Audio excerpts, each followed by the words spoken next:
আসসালামু আলাইকুম, সবাই কেমন আছেন? চলছে বড় ধান হারভেস্টিং এর কাজ। দেখেন, গতকাল যদি তারা নিয়ে যেত আমার ধানগুলা, তাহলে আজকে বৃষ্টিতে আমার পাইতো না আর কি। এখন আকাশের অবস্থা খুবই খারাপ, বাধ্য হয়ে এখন ধান নিয়ে যেতে হচ্ছে।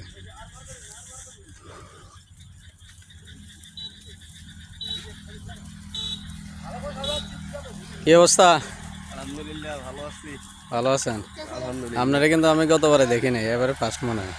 আপনি এতবার ভুলে গেছেন, আমি কতবারও কাজ করছি। কাজ করছেন আসলে? ইনশাল্লাহ তাহলে আমারও দেখছেন নি? অবশ্যই, আপনার পেজও আমার কাছে আছে, আমি ফলো করি তো। তাই নাকি? আচ্ছা আচ্ছা, তো আছেন ভালো এখানে? আলহামদুলিল্লাহ। আপনার কয়জন আসছেন এবার?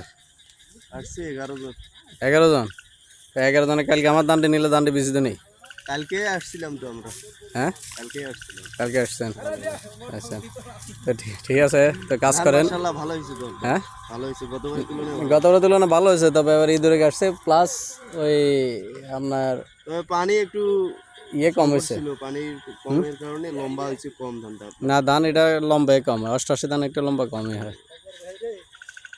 আকাশ খারাপ। আকাশ খারাপের কারণে এখন বাধ্য হয়ে আমার বিপদে ফেলাইছে নাকি আপনারা? না, আপনার নসিবে যা আছে তাই। এটা আমার নসিব নাকি? আর কি, এখন তো বাধ্য হয়ে নসিবের দোষ দিতে হবে। ইচ্ছা করে কেউ যদি আগুনে চাপ দেয়, তাহলে এটা কার দোষ কোন? হ্যাঁ, ট্রাকে করে নিয়ে যেতেছে ধান বাড়িতে। তো এটা বলে আমার নসিবের দোষ, ঠিক আছে? সব কিছু তো আল্লাহর ইচ্ছা, আল্লাহ উপরে সব কিছু, আল্লাহ জিম্মাদার। যাই হোক, ধান মোটামুটি গতবার হচ্ছে, এবার ছিটা কম, তবে বৃষ্টিতে পাওয়ার কারণে একটু মন খারাপ আর কি।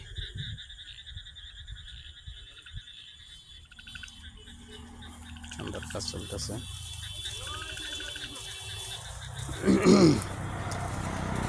সবাই দোয়া করবেন যেন ধানগুলো ঠিকঠাকভাবে মেশিনে নিতে পারি আর কি।